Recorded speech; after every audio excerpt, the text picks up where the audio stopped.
Berikut tampilan SPSS-nya. Dalam SPSS ini ada dua ya, yaitu data view dan juga variable view. Berdasarkan tadi data yang sudah kita sajikan, ini akan diinput terlebih dahulu ke dalam kolom variable view. Untuk data view kita kesampingkan dulu, karena untuk menginput data ke dalam data view, kita harus melalui tahapan pertama dulu, yaitu menginput data-data ini ke dalam variable view. Sebelum menginput data ini, bisa diperhatikan, ini itu nomor absen, nama siswa, jenis kelamin, dan nilai rata-rata rapot, itu kan masih terlalu panjang. Kita bisa singkat ke dalam kolom nama ini. Untuk tadi nomor absen, tulis nomor saja. Lalu untuk nama siswa, cukup beri kata nama. Lalu untuk jenis kelamin, disingkat menjadi JK. Dan nilai rata-rata rapot, cukup dituliskan dengan nilai saja. Nah, sudah tersajikan 4 data itu, yaitu nomor, nama, JK, dan nilai. Nah, data-data ini itu tidak sama. Jadi dalam SPSS itu dikenal adanya dua jenis data, yaitu data kategorik dan juga data numerik. Sebelumnya apa itu data kategorik dan data numerik? Data numerik ini data yang berhubungan dengan angka, sedangkan data kategorik ini berurusan dengan tulisan ataupun kata-kata. Nah, dari keempat data ini, tiga data yaitu nomor, JK, dan nilai termasuk data numerik. Nah, sedangkan nama ini termasuk data kategorik. Lalu bagaimana untuk mengubah nama ini ke dalam data kategorik? Di dalam kolom teks ini, coba perhatikan, klik saja yang types untuk nama ini ya. Di sini diklik dan diganti ke string. Kenapa kita menggantinya ke string? Karena string itu berfokus kepada tulisan saja atau kata-kata ya, yang sudah disebutkan tadi bahwa data kategorik ini tidak berhubungan dengan angka. Jadi kita ganti ke string saja. Sudah kan? Diganti ke string. Untuk width ini kita abaikan saja width. Lalu berinjak ke desimal.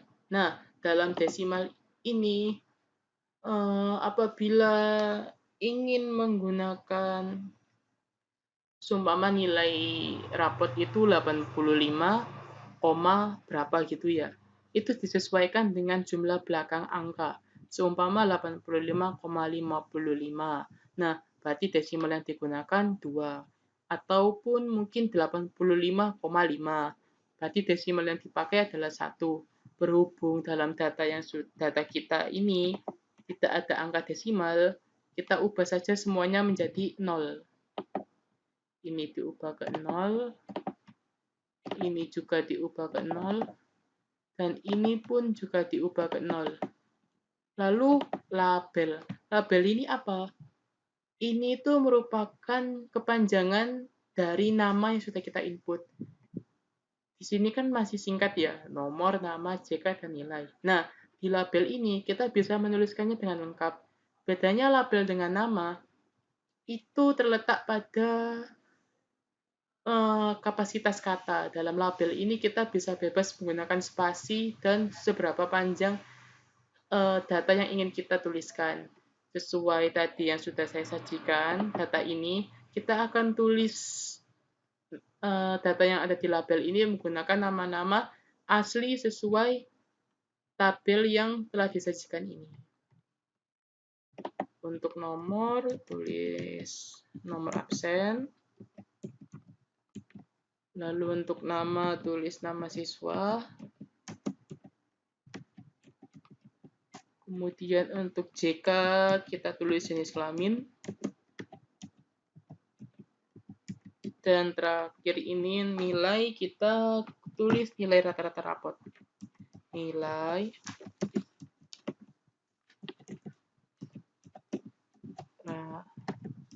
rata-rata rapot. Lalu menginjak ke measure. Disebutkan tadi kan sudah bahwa SPSS ini terdapat dua jenis data, yaitu data kategorik dan data numerik. Berhubung dalam data ini yang termasuk data kategorik yaitu hanya nama, maka dalam measure-nya menggunakan nominal sebagai inputnya. Lalu untuk jenis data numerik, yaitu nomor, jenis kelamin, dan nilai ini, kita menggunakan scale sebagai measure-nya. Untuk lebih jelas bahwa dalam measure ini terdapat 3 jenis, yaitu scale, ordinal, dan juga nominal. Untuk scale tadi kan digunakan sebagai data numerik, sedangkan ordinal dan nominal ini biasanya digunakan sebagai data kategori. Oke, setelah ini selesai semua, langsung kita menginjak ke data view. Sebelumnya sudah saya isi bahwa di data view itu berdasarkan data-data yang ada pada tabel ini. Untuk nomor, dituliskan saja 1 sampai 20 sesuai dengan tabel. Lalu untuk nama, tuliskan juga sesuai dengan tabel. Untuk nilai, tuliskan juga sesuai tabel. Dan pada jenis kelamin ini, kenapa kita tidak menggunakan tulisan biasa saja, yaitu laki-laki dan juga perempuan? Bahwa sebelumnya perlu diketahui bahwa dalam variabel view, jenis kelamin kita sudah menyepakatinya menggunakan numerik. Numerik ini itu adalah angka, sehingga tidak mungkin bahwa kita untuk mengisi jenis kelamin di data view menggunakan tulisan seperti yang ada di nama. Nah, lalu bagaimana untuk mengetahui bahwa dia ini laki-laki atau perempuan? Kita gunakan kesepakatan bersama saja bahwa untuk laki-laki disimbolkan dengan angka 1 dan untuk perempuan disimbolkan dengan angka 2. Lalu, apakah hanya dibiarkan seperti ini saja? Tidak. Sebelumnya, yaitu di variabel view, kita lihat kolom values dalam jenis kelamin. Nah,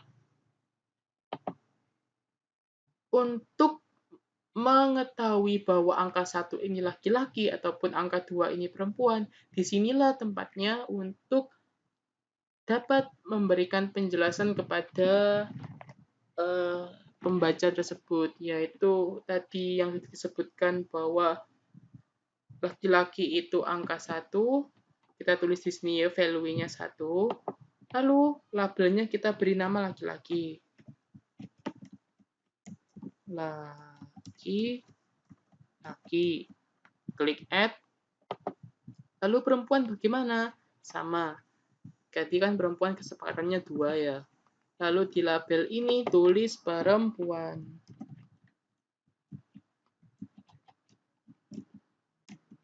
Lalu klik OK. Dan lihat di data view, sudah otomatis berubah menjadi laki-laki dan perempuan. Apa sih perbedaan dari data view dan variabel view? Variabel view ini ke samping ya. Sedangkan data view ini ke bawah. Lalu bagaimana cara menghapus kolom? Supaya kita kelebihan di sini ya. 21. Nah, untuk menghapusnya cukup klik kanan saja. Dan ini klik kanan. Klik clear. Dan dia akan terhapus. Nah, demikian cara menginput data.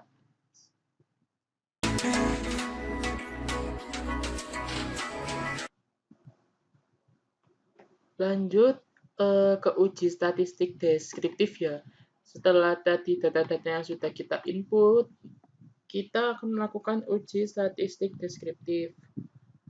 Nah, langkah pertama kan tadi datanya sudah disiapkan. Lalu, ketika data ini sudah siap, di data view ya, klik analyze. Lalu di analyze, pilih deskriptif statistik, dan klik saja deskriptif. Nah, akan muncul tampilan seperti ini. Sebelumnya itu, dia semuanya ada di sini, tiga-tiganya.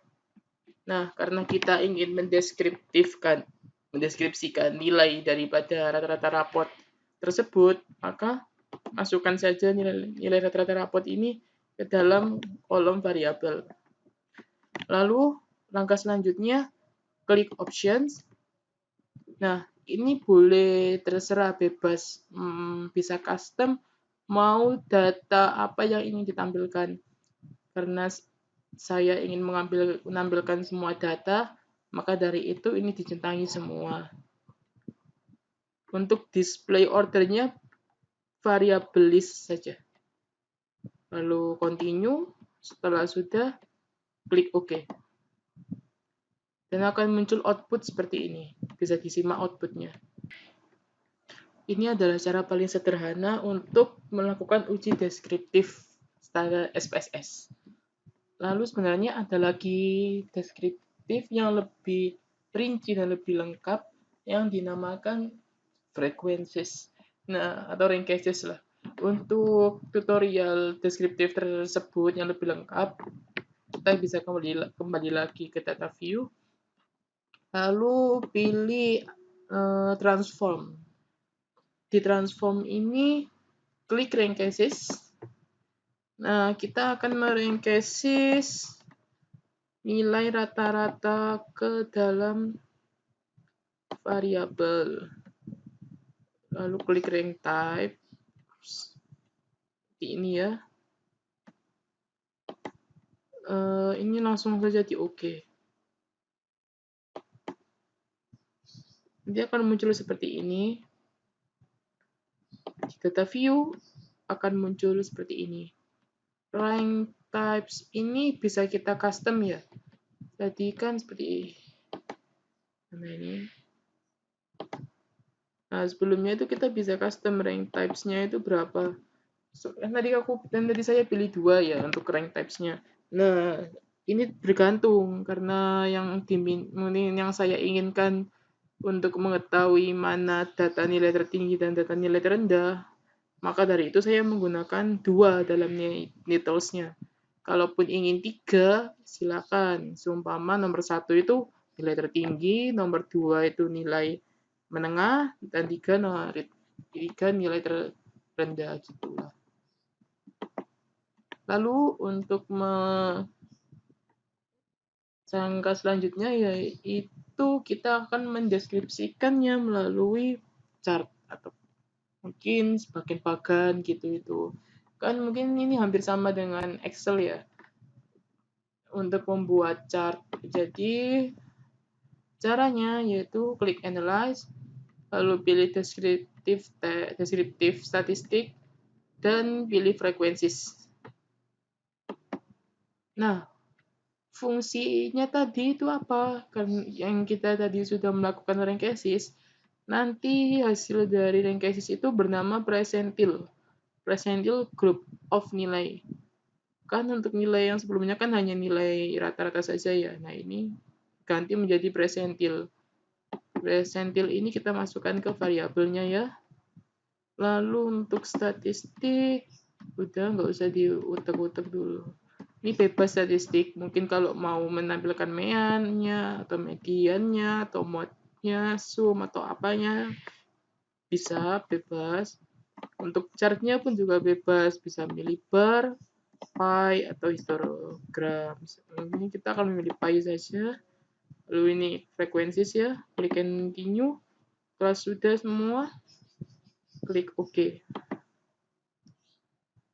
Nah, ini akan muncul chart seperti ini. Ini perbandingan dari kedua data, yaitu yang satu tadi nilai tertinggi dan yang nomor 2 itu nilai terendah. Seperti itu.